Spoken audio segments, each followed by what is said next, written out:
Happy Monday, Panthers! This week in English, we're going to be talking about character development, which is basically how a character changes over the course of a text. So make sure you've got your remote learning book and a pen or pencil as you follow along in this guided lesson. So this is topic 4, character development. This is going to be in your packet 2 for English.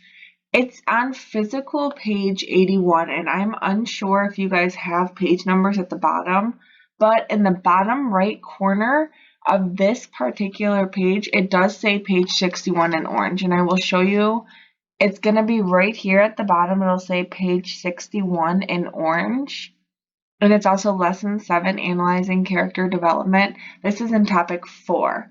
So it's on physical page 81. However, there is in the corner that page 61 written in orange. So reminder as you're listening to these guided video lessons to utilize the fact that you can pause and play the video at your convenience. If you need a little bit more time to write something down or to grasp that concept just a little bit better, pause the video and come back to it when you've completed. So this right here is going to be an example of an anchor chart that we would be making for character development. And it always talks about the what, the how, and the why. So the what, the character development, is how a character changes from the beginning to the end of a story as a result of the experiences that they have had. And the how is going to be your step-by-step instructions on how to determine the character development. So if you're ever in the independent practice throughout this week and you need step-by-step instructions, this is a great anchor chart to come back to and to look at. The first step is to identify how a character feels about an issue at the beginning of the story. The second step is identifying how they feel about the same issue at the end of the story. The third step is when you're asking yourself this question: what events in the story made the character change their mind?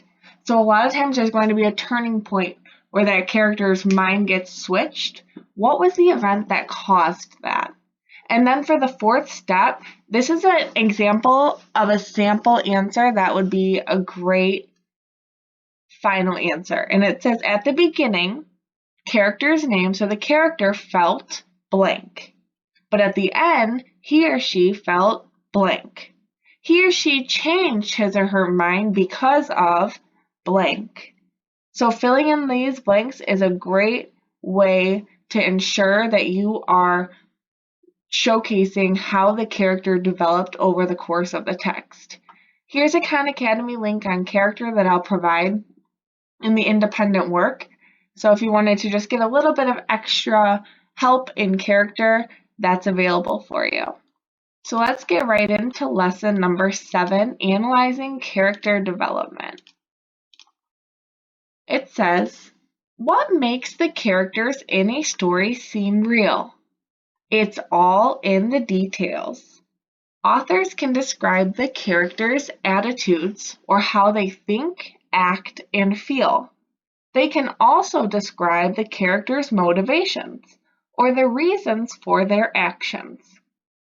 Often, a character's attitude and motivation change during a story. As the story unfolds, readers learn more about a character based on how that person responds to events.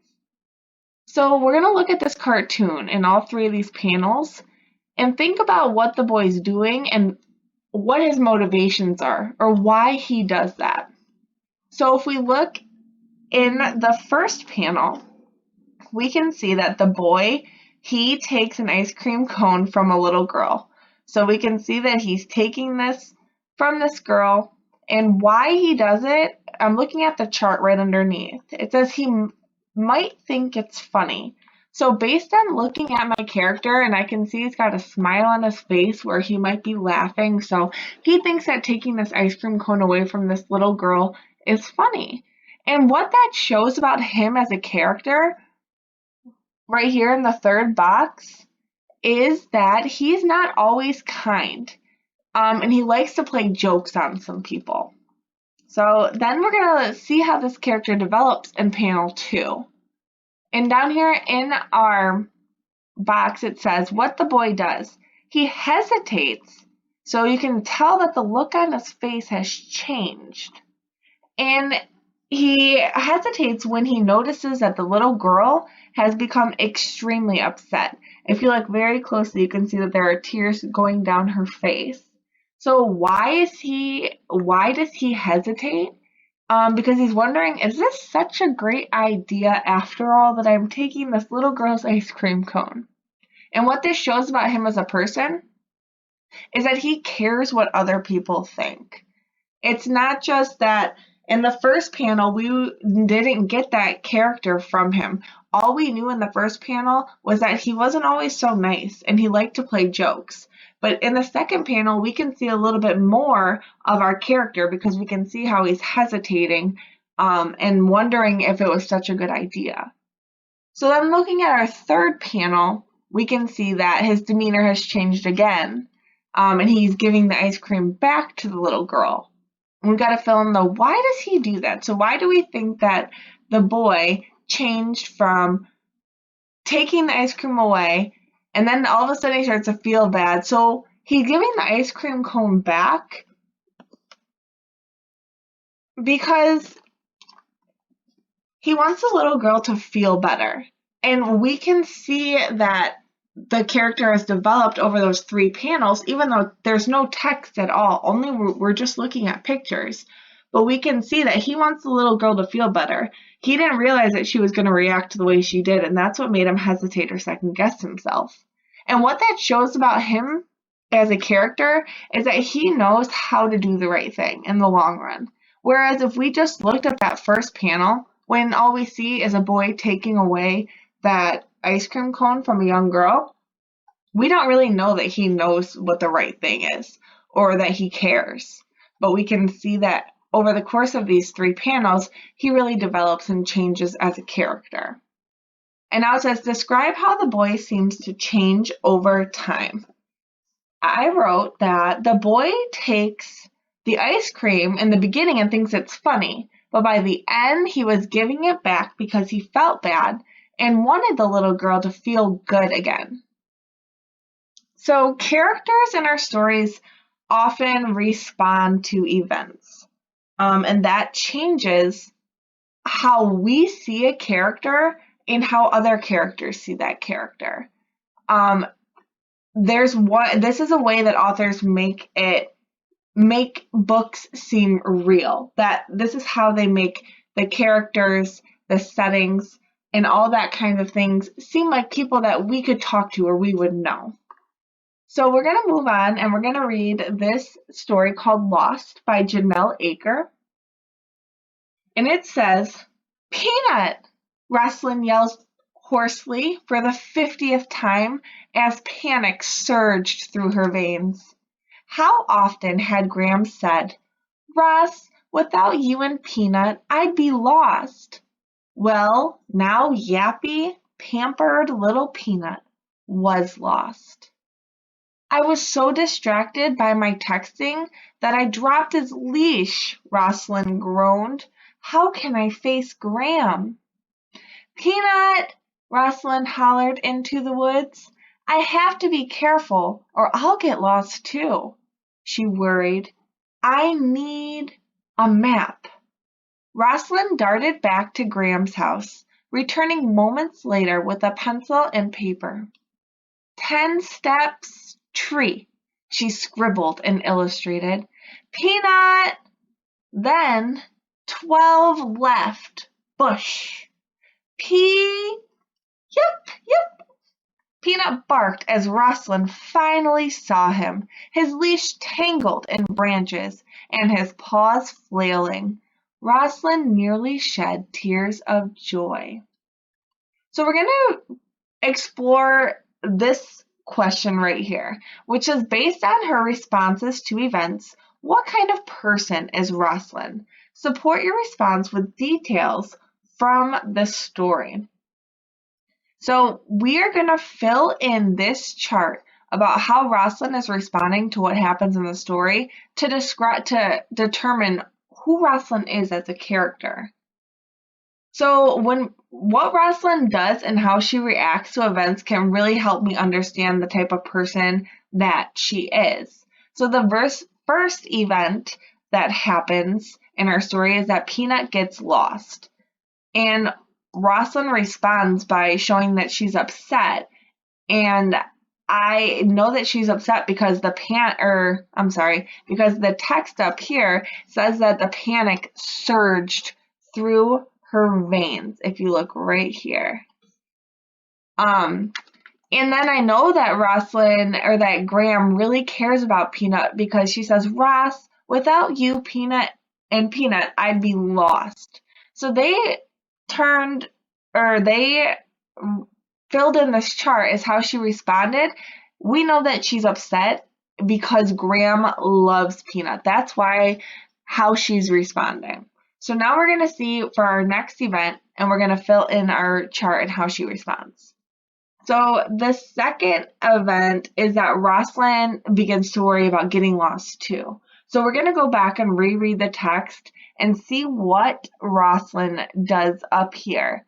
So when she starts to become worried, I have to be careful or I'll get lost too. She makes a map. So when she worries about getting lost too, she responds by making a map. And then for the third event in our story is that Rosalind sees Peanut. And that's the last sentence right up at the top here. And we understand how Rosalind's feeling just by reading this last sentence over. It says, yep, Peanut barked as Rosalind finally saw him, his leash tangled in branches and his paws flailing. Rosalind nearly shed tears of joy. So what happens is that Rosalind sees Peanut, and how does she respond? By nearly shedding tears of joy. And we're going to use these events and how Rosalind responds to these events to determine the type of character that she is. So it says, describe Rosalind's character. Use details from the story and the chart to support your answer. So what I came up with was that Rosalind is old enough to be left home alone. We know that because Rosalind is with Peanut by herself when she loses him and Graham isn't there. She loves and respects her grandmother a lot. And she's pretty clever because she's making a map to make sure she doesn't get lost when she goes to find Peanut. And we're also seeing that she's a very caring person because she's absolutely panicking over the thought of losing Peanut. So they didn't necessarily tell me all of these things about Rosalind, but because I can go back and see the events from her point of view, and because I'm seeing how she's responding to these events, I can infer or read between the lines and come up with some things that really describe her as a character. So let's continue reading on the next page. Oh, Peanut! Relief flooded over Rosalind as she rushed toward the distressed dog. I've never been so happy to see anyone. She untangled the leash and embraced the disgruntled animal. Then, referring to her map, Rosalind retraced her steps and escorted Peanut back home. Later, when Graham returned home, Rosalind confessed everything. I'm sorry, she concluded. I'd be lost without you and Peanut. So if we look at the close reading to the left, it says, at first, in that first paragraph on the other page, it says, Rosalind thought of the dog as yappy, pampered little Peanut. Underline the sentence on this page that shows how her attitude toward Peanut has changed. So if we look through our couple of paragraphs over here, and we know that she thought originally that Peanut was spoiled and yapped a lot. And in this paragraph, we see that she'd be lost without him. So the sentence that really explains that switch happen is when she says out loud, "I've never been so happy to see anyone." Where in the beginning, when she thought of a yappy, pampered dog, she probably wouldn't have been that happy to see that dog. But now at the end of our story, she's incredibly happy to see Peanut. So this multiple choice question says, why does Rosalind's attitude toward Peanut change? Is it A, losing Peanut makes Rosalind realize how important the dog is to both her and Graham? B, Rosalind is sure she'll get into trouble for texting instead of watching Peanut? C, Rosalind's fear of getting lost in the woods makes her understand how Peanut feels? Or D, Rosalind is grateful to Peanut for giving her the chance to become a better person. And remember, if you're struggling to be answering the multiple choice, they give you a hint right to your left. And it says, what conclusion does Rosalind reach at the end of this story? So if I go back to the text, the last thing that they mention is that Rosalind says, I'd be lost without you and Peanut. So Rosalind's attitude towards the end really made her realize how important the dog was to both her and Graham. So that shows you that the correct answer is A. Because, before she before she lost Peanut, she thought that the dog was spoiled, and then she realized how much she cared about him when she found him again. B is not right. Although she thinks she might get into trouble with Graham for texting, that's really not why her attitude toward Peanut changed in the long run.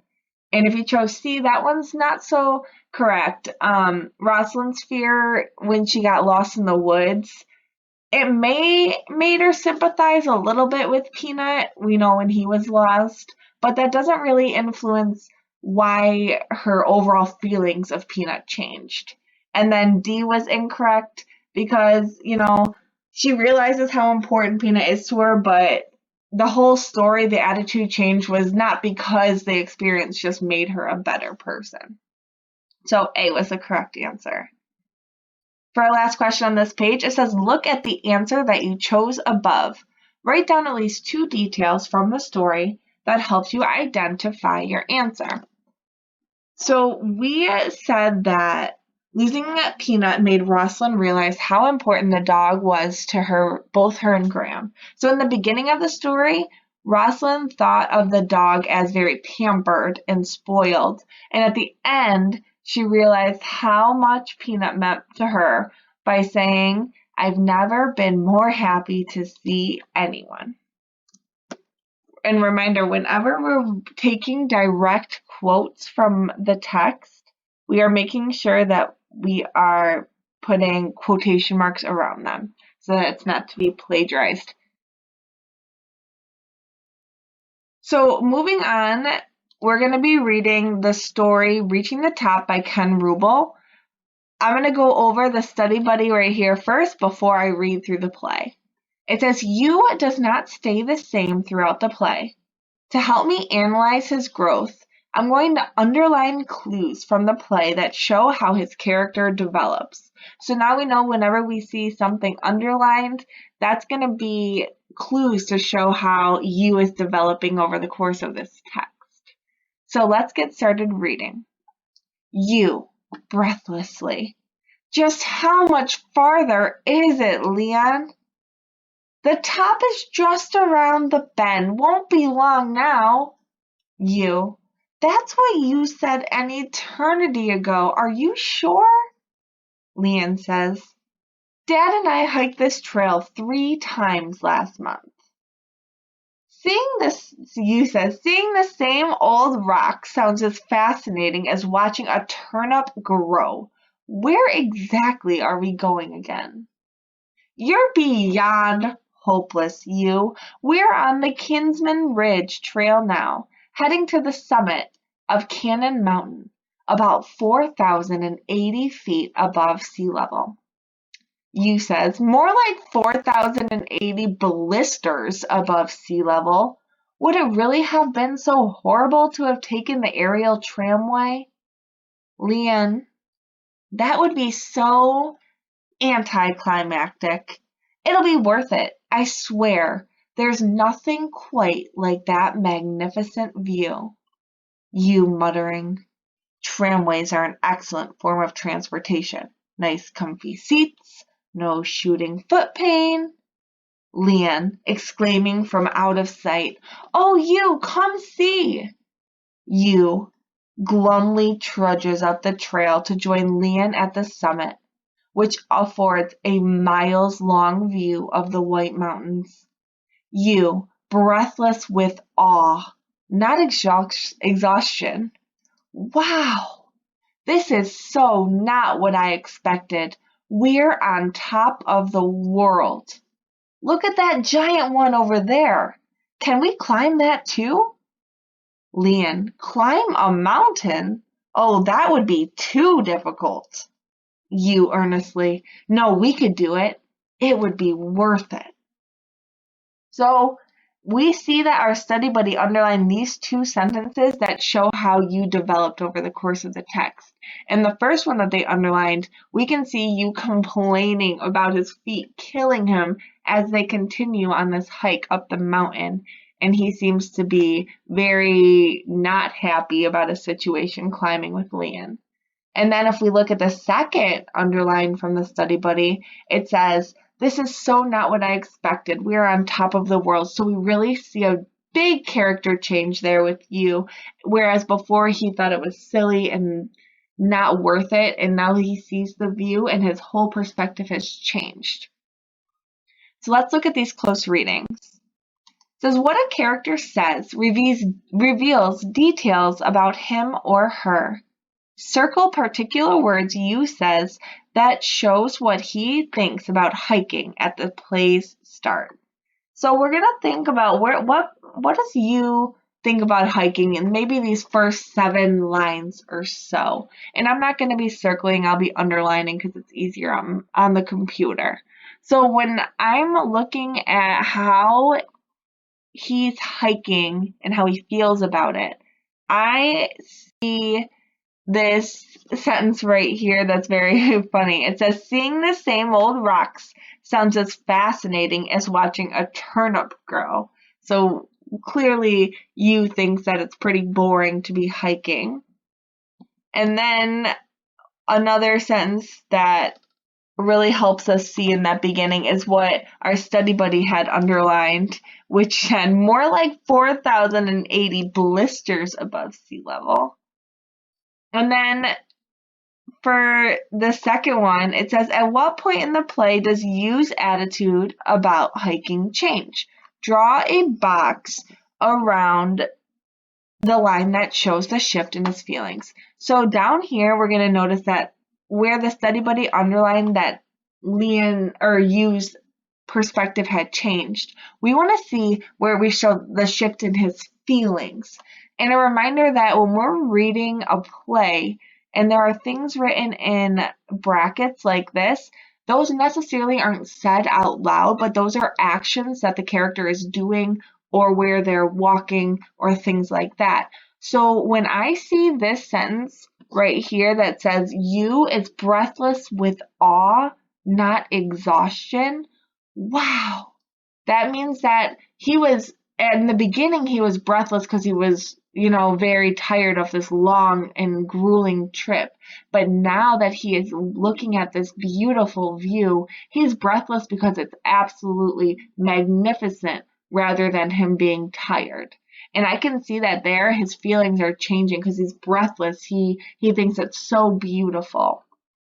So, reminder, I can't have both the writing and my multiple choice questions up on the page at the same time. So as we're completing the multiple choice on this page, make sure you're looking back at the story on the previous one.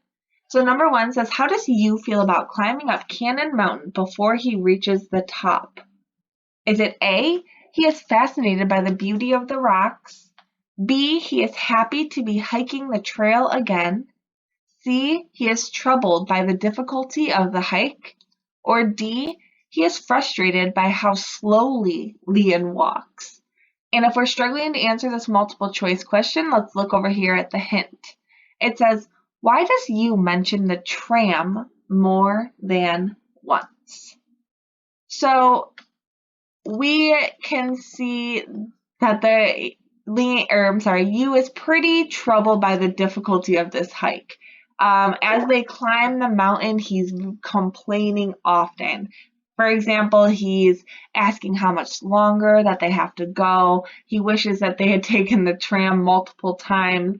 He's been talking about those blisters on his feet. So he's really upset by this hike. I know that this A isn't correct because it's kind of misrepresenting what he's saying. He wasn't quite fascinated by the beauty of the rocks. He is pretty bored by the rocks. As a matter of fact, he compares it to watching turnips grow. And then B is incorrect because that's talking about the wrong person. So Leon was the one that had hiked the trail previously with his father. And then D doesn't seem to be the correct answer because U in the beginning was very breathless because he was exhausted. He was very tired. So that shows me that maybe Leon is walking faster than you could even keep up with. So let's look at number 2. Which sentence from the passage best supports the answer to question 1? A. Just how much farther is it, Leon? B. Where exactly are we going? C. This is so not what I expected. We're on top of the world. Or D. It would be worth it. And reminder, if we're struggling to answer our multiple choice question, we can always look over at our hint. And our hint says, which choice suggests that you would like the hike to be over? So remember, we're supporting our answer from question 1. And in question 1, we're saying that he's pretty upset and troubled by the difficulty of this hike up this mountain. So the best choice down here that's going to support that answer is A. And I'm choosing A because when you asked how much farther that they have to go, it's because he just truly he wants it to be done and over with. So he's not enjoying it and he's finding it very difficult. So that's why that sentence really supports our answer that we came up with in question number 1. And, B doesn't really express any strong feelings. It's more of just asking a question. And C is more of like a statement after he had, had that revelation and his thoughts had changed. And D is kind of just a sentence from the text that doesn't really showcase Yu's feelings. So the best choice here was A. Just how much farther is it, Leon? And now our third and final question says, how and why does you change during the play? Include your ideas about how you responds to events as they unfold. So we can make sure if we're not quite sure where to start and how to respond, let's look over this hint. And it says, what experience causes you to change his mind about hiking? What does the hike teach him? So at first, Yu does not like this hike. He's not happy about it. He complains and he asks a lot of questions. But when they reach the summit, which is the top of the mountain, and Yu gets to see that beautiful view, his attitude changes. And the incredible view of the mountains around him actually makes him want to climb another mountain. And that really shows a very big change in a character because in the beginning of this very short passage, Yu was not even happy about climbing the mountain that they were on. He wanted to be done. He wanted to go home. He wished that they took the tram. And by the end of this whole text, Yu not only says, wow, like I was wrong about this terrible hike, but hey, there's another mountain over there. Let's go climb that one. So that's a very big character development in a very, very short text. For your independent work for this week in ELA, you're going to be reading Departure, and this is written by Sherwood Anderson. You're going to be answering 3 multiple choice questions, and you have 1 short answer response. You may complete this interactively because I'll be putting this one right up on Google Classroom, or you can complete this handwritten in your remote learning book and email it to me or Snapchat it to the Snapchat. I hope you all have an amazing rest of your week. Don't forget about the Skype sessions on Tuesday and Friday. I look forward to seeing you all then.